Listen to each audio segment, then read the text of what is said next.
Hey, Jason here from Simply Swider. Today we're talking about that E64 error on Electrolux dryers. Just last week, somebody from our Facebook repair group posted about this exact issue, so I figured I'd make a quick video showing you exactly what's going on with these. I've worked on a bunch of these Electrolux dryers over the years, and there's a lot of confusion online about what this error actually means. Some repair sites will tell you one thing, forums say another, but I'm going to show you what I've actually found when fixing these machines.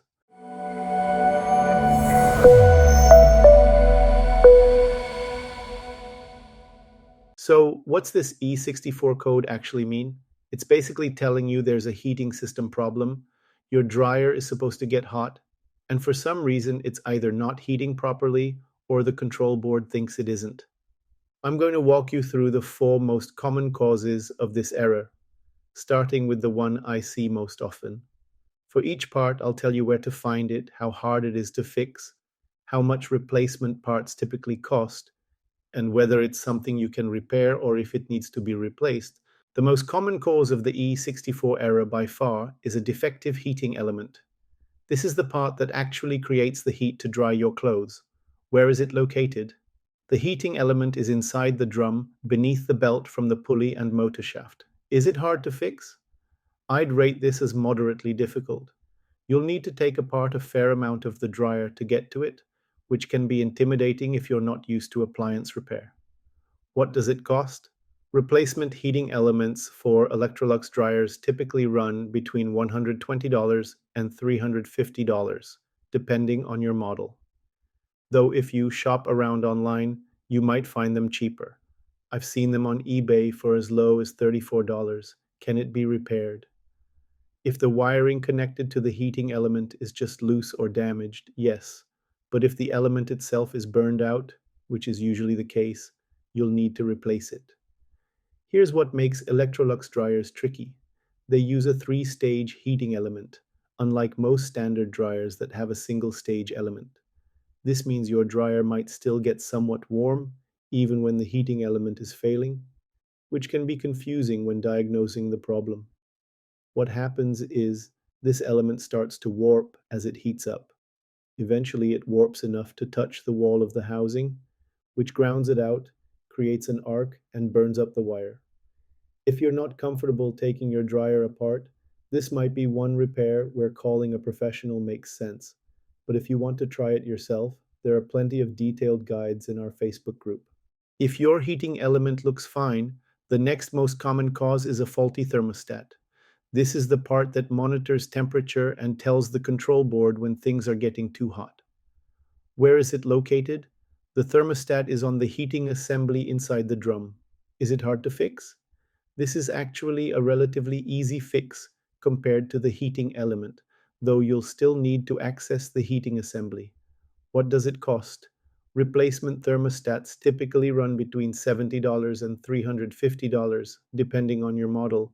Can it be repaired? If the wiring connected to the thermostat is just loose or damaged, yes. But if the thermostat itself is damaged, which is usually the case, you'll need to replace it. Over time, the terminals on the thermostat can burn out or the wiring connections can get loose. Sometimes simply tightening connections might fix your problem, but more often the thermostat itself needs replacement. I've seen quite a few cases where people in our Facebook group replaced their heating element but still got the E64 error because they didn't check the thermostat. Don't make that same mistake. The third most common cause of the E64 error is a burnt thermal fuse.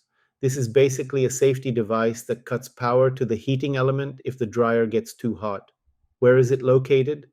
The thermal fuse is on the blower housing inside the back cover panel. Is it hard to fix? This is moderately difficult to access, similar to the heating element. What does it cost? Replacement thermal fuses typically run between $75 and $200. Can it be repaired? No. Once a thermal fuse is blown, it must be replaced. The important thing to understand about thermal fuses is that they blow for a reason. If your thermal fuse is burnt out, that means your dryer was overheating, and you need to figure out why. Often it's because of our fourth and final cause. This might seem too simple, But sometimes the E64 error isn't about faulty parts at all. It's just a clogged lint filter or vent hose restricting airflow, which causes your dryer to overheat.